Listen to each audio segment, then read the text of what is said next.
Hi Guideposts, I'm Elizabeth Vargas. I'm the anchor of 2020 at ABC News, and I'm also the author of a new book called Between Breaths.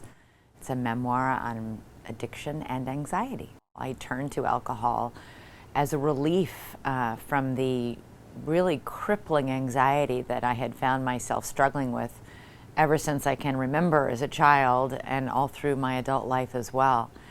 For me, it was a deeply painful and personal story to tell, but one that I know is not different from other people's stories and other people's struggles. I also talk a lot about how I finally got through, I guess, to the other side, and how I live my life and how I manage the anxiety that I've always had and how I manage a life free of addiction. I was drinking to escape an enormous unhappiness and huge anxiety. And the problem is that when you numb the bad things, you also numb the good. So now being sober, you feel everything, good and bad. And that can be hard some days, but most of the time it's really good. I'm amazed at how much I was missing out on in life. Whether it's the combination of prayer and meditation combined with being sober and combined with not having the guilt of drinking, the secret drinking, the shame of that, I feel much less anxious today than I ever did during those years when I was drinking alcoholically.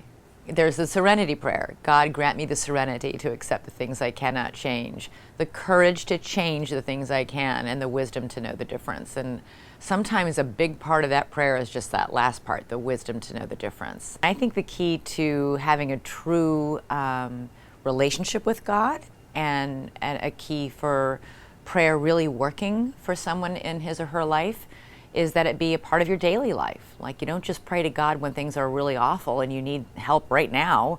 You pray to God just to say hello or thank you.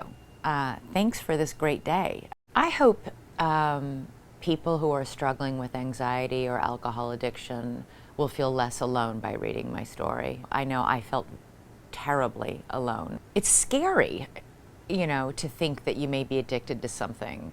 And especially if the rest of your life looks like it's fine, you can be in deep denial, as I was, that there was a problem.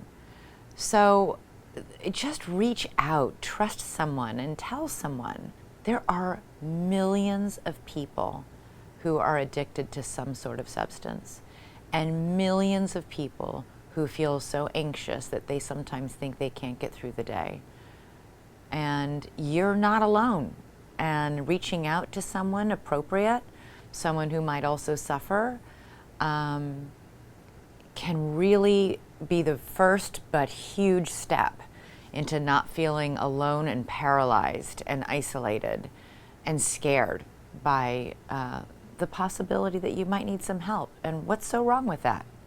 Everybody needs help in something. What's so wrong with reaching out and saying, I need help with drinking?